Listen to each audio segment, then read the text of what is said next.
Hi there, my name is Michelle Grasek, and I'm the host of the Acupuncture Marketing School podcast. And today we'll be talking about how to use AI to generate content for your marketing so you can save time and just generally make your life easier. And before we dive into the slides, I'd like to thank the American Acupuncture Council for the opportunity to be here with you today. All right, let's get started. Okay, so let's talk about using AI for your marketing content creation. How can you use it to be much more efficient? So, very quickly, what will we be talking about today? First, why use AI for this? How is it helpful? Is it really helpful? And I also want to talk about this concept of content creation and whether it still matters. I know everyone is drowning in a sea of content. So the answer is yes, but we'll talk about that in a moment. And we'll also talk about how to use AI and what to use it for. What are the things that you can ask it to do for you? And specifically, when I'm saying AI, I'm referring to the free version of Chat GPT. We'll talk about how to create effective prompts. This is one of the most important things you can learn about ChatGPT. The better prompts you ask, the better your results will be, hands down. And I'll give you some examples. Okay, so why use AI for content generation? I mean, the easiest answer, the simplest answer is that it will cut down the amount of time it takes you to create content by about 1/4. Okay, it will just make the process so much more efficient. And we live in a world where we are expected for marketing to do a ton of content creation, and it can be very overwhelming. It's a bit of a hamster wheel. I'm sure you're familiar. And I personally think that one of the best ways to retain your sanity in digital marketing is to use ChatGPT or other AI to help you either generate content ideas or generate the content itself, and to repurpose content, which you can see is the last bullet on this list. ChatGPT can help you with repurposing. Okay, and repurposing content simply means taking something that you've already created or written for one platform, like a blog post, and copying and pasting it, making it some tweaks, breaking it down into parts so that you can use it on other platforms like Instagram captions or email newsletters. Those are the most common ones that acupuncturists are repurposing content for, and Facebook, of course, other social media. But there's this idea that to retain your sanity in digital marketing, you do not need to keep writing similar content over and over. You can just repurpose what you've already created. That saves time to begin with. And then asking ChatGPT to do that for you drastically cuts down on the amount of time that you need. And of course, on top of that, asking AI to write the content or help you with ideas cuts down on that time yet again. Okay, so really to make content creation reasonable and manageable in the world that we live in, I think both of those things are essential, ChatGPT and repurposing content. Okay. And sometimes people ask me, does content still matter? As I said earlier, everybody's drowning in content. There's more articles on the internet than any one person could ever read in their lifetime. Like, why should I contribute to that? Why should I keep adding?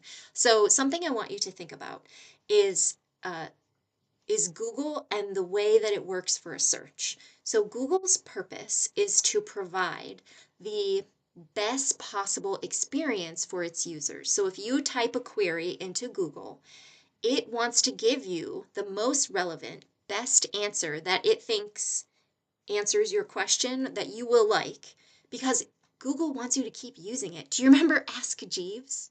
Yeah, I'm dating myself, right? No one uses it. It doesn't even exist anymore because other search engines were better. Okay, so Google never wants to become irrelevant like that. Its goal is to provide a good user experience. So you can help Google do that by writing content for your website. So people always ask me, is blogging is kind of old school. It's dead, isn't it? So I always say no for two reasons. One, every time you publish a blog post on your website, that's another page on your website. Google likes websites that are updated regularly because it shows to Google that this business is still active and is still relevant. Compared to a business, maybe the acupuncturist down the street from you, who opened their doors 10 years ago, published their website, and has not touched their website in a decade, clearly Google is going to think that your website, where you're publishing monthly or maybe every 2 months publishing a blog post, it's more active. It's probably going to be a more relevant, better user experience and answer the person's question better than a website that's been ignored for a decade. Okay, so that's one reason. And two is that when you are publishing content on your website, whether it's a blog post or a more formal page on your website, you are naturally including keywords that your ideal patient would be searching for. So if you specialize in orthopedic acupuncture for runners, for helping them, recover from injuries and be able to do marathons, whatever it is, you could write a series of blog posts specific to that. Like, I'm a marathon runner, thinking about what are the questions that this person would put into Google if they need help, if they've got a knee injury, right?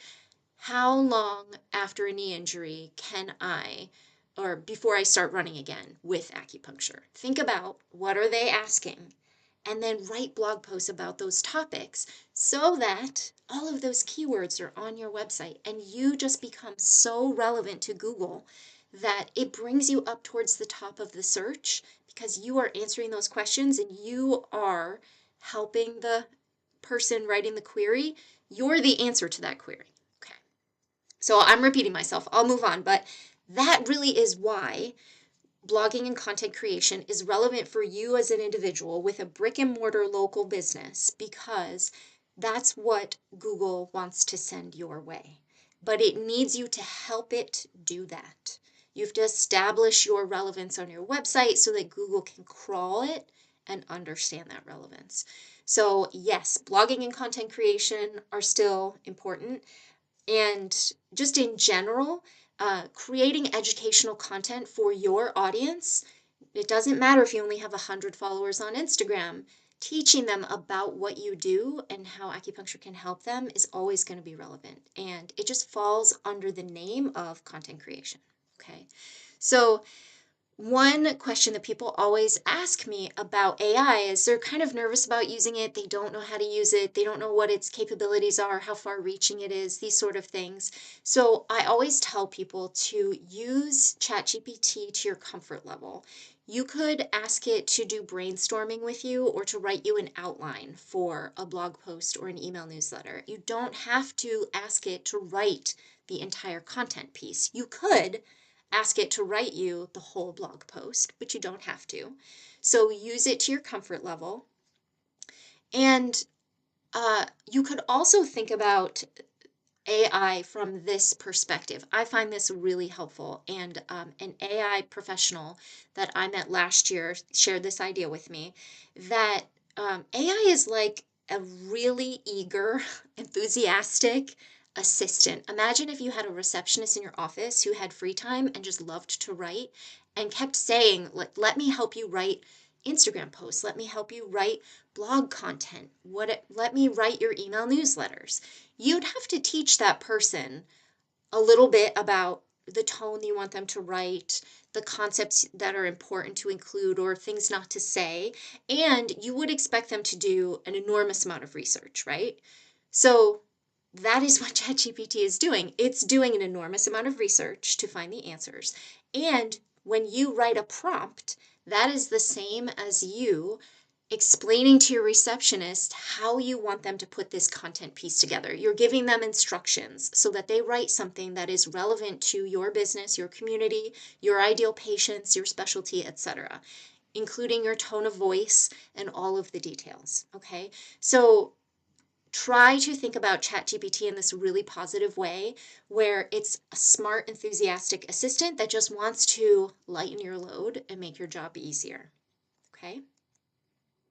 So what can you ask ChatGPT to help you with?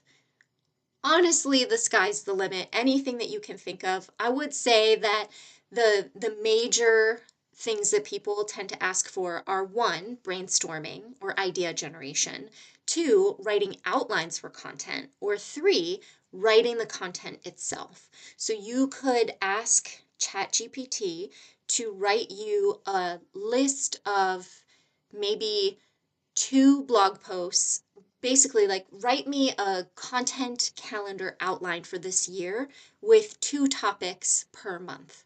Okay, so 2 blog posts. It's just an easy place to start, or 2 email newsletters per month. And what would their topics be for the whole year? So before you do this, in your prompt, it's very important that you tell ChatGPT about your business, about your target market, about your specialty if you have one. Basically, give it as much information as you can so that it can give you relevant results. And we'll talk more about things to include in your prompts in a little bit, but it helps enormously the more information you can give it. So it could give you an outline for a blog post. Let's say you really wanted to write that blog post about knee injuries and recovery with acupuncture for marathon runners, and you just have writer's block and you just want to get it done so that you can repurpose it into an email newsletter and send it to your list. You could ask ChatGPT to write you an outline for this blog post. Okay, and then you could write it yourself. Or once you have that outline, you could say, okay, this is great. Please don't include this bullet point. That's not relevant. But please write this blog post for me. And also make sure you answer the question, how many treatments do I need and why? Okay, and then it will give you the blog post. You can also, of course, you can ask it to write social media captions as well. You can also take content that you already wrote, copy and paste it into ChatGPT, and then ask it to repurpose that content into other formats. So if you wrote an email newsletter, you could put it into ChatGPT and say, please repurpose this as a blog post incorporating these important keywords for my website. Or please take this email newsletter and break it down into 2 Instagram captions. Okay? So you can ask it to do or help you create ideas for just about anything. You can also talk with ChatGPT. This class is really for beginners, people who don't have a ton of experience, or maybe you've sort of dipped your toe in and you didn't get great results from ChatGPT. So we'll talk about how to improve your prompts so you get better results. But I just want you to know, if you don't have a lot of experience with ChatGPT, you talk to it like a person. You ask for revisions. You can say, I like this part, but this part's not relevant, and here's why. And if you stay signed in, it will remember, okay, most of the things that you're telling it. Sometimes you have to repeat, but that's okay. For the most part, it's going to remember important things. So if you are just dipping your toe in and you've never used it before, I would recommend beginning with repurposing content. So find a piece of content that you wrote that really represents your business, your ideal patient, your specialty, and copy and paste it into ChatGPT and ask it to use that as the basis for creating other kinds of content. So if it was, for example, a really great Instagram post caption that got a lot of engagement with your audience, got people asking questions, maybe you got new patients because people were asking you questions about it, and you felt like it really represented who you are and what you're doing in your practice, that's a great place to start. So you could put it into ChatGPT and say, can you please repurpose this as a blog post or as an email newsletter? Or based on this information, can you suggest other Instagram post topics or other topics that I could write about for my blog? Okay.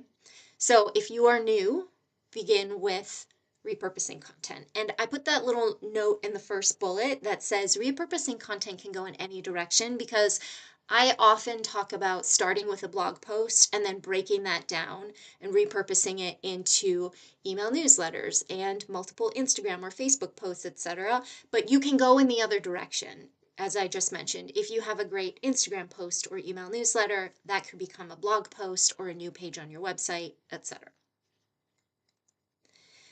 So as I've been saying, the way that you ask Chat GPT for something is very important, and that's called the prompt. So the more descriptive and specific you can be in your request, in your prompt, the better results you'll need and the fewer revisions you'll need to ask for. Now, if you ask ChatGPT to write a whole piece of content for you, like a blog post from start to finish, it's normal to expect that you will need it to do some revisions, and you'll probably still have to do some tweaks and edits even after the revision, just to make sure it sounds like you, that it feels authentic, that you think it is really going to resonate with your ideal patients. And that's normal, okay? But the better prompts you write, the less of that you will have to do, okay? So what can you include in a prompt? Let's go with the blog post example. That's clearly my favorite. So you can first tell ChatGPT about your business, describe your ideal patient and your target market and your specialty, and then tell it why you need this piece of content. What are you going to use it for? What's its purpose? That's important for ChatGPT to know. And then you can ask it to write this piece of content in a specific tone of voice. For example, warm but professional. Or you could say friendly and warm. And so let's say you ask for professional. Please write this blog post about XYZ in a professional tone of voice, and then you add all the other information about your business, your target market, and the purpose of the piece. And maybe it produces something that is like very formal, way too professional, and you realize, oh, this is not the tone that I use on my website. So all you have to say is, actually, this is too formal in tone. Can you please write it in a more warm and friendly tone? Or you might have to use a thesaurus to kind of figure out what are the descriptive words that you want to use until you hit on the right tone. Now, let's say you finally land on a tone that feels appropriate, right? Like you nailed it. Write down those descriptive words that you put in your prompt so that if needed, you can ask for them again in the future so you get a consistent tone, okay? And you can also say to ChatGPT anything you definitely want it to include or not, okay? You can tell it how long you want something to be. If you want an 800-word blog post, then say that. You can take a piece of content you've already written. Let's say you wrote something about acupuncture for fertility and you feel like it really represents, again, your specialty and your target market. And you can copy and paste that in there, but then give it instructions to write a different piece of content, maybe about acupuncture for PMS. And you can ask it to use that content example as a formatting for writing this new piece of content, okay? So that can sort of substitute for giving it all these specific instructions about like tone of voice, et cetera, so that it basically tries to write something like your previous piece. So you have that consistency. You can also give it specific numbers. If you have a blog post and you want Instagram to give you if you have a blog post and you want ChatGPT to give you 3 Instagram posts, then say so. Okay, if you want it to give you 6 ideas for a subject line for an email, ask for 6, okay? And again, don't be afraid to ask for revisions, because once ChatGPT produces something for you, it will typically say, I hope this is what you were looking for. Let me know if you need changes. And if you want changes, just say so. It will do it instantly. And if you don't like the changes, you can always go back and use the initial for further revisions, okay? And lastly, I'll say that you can ask Chat GPT questions about itself so that you can learn how to use it better.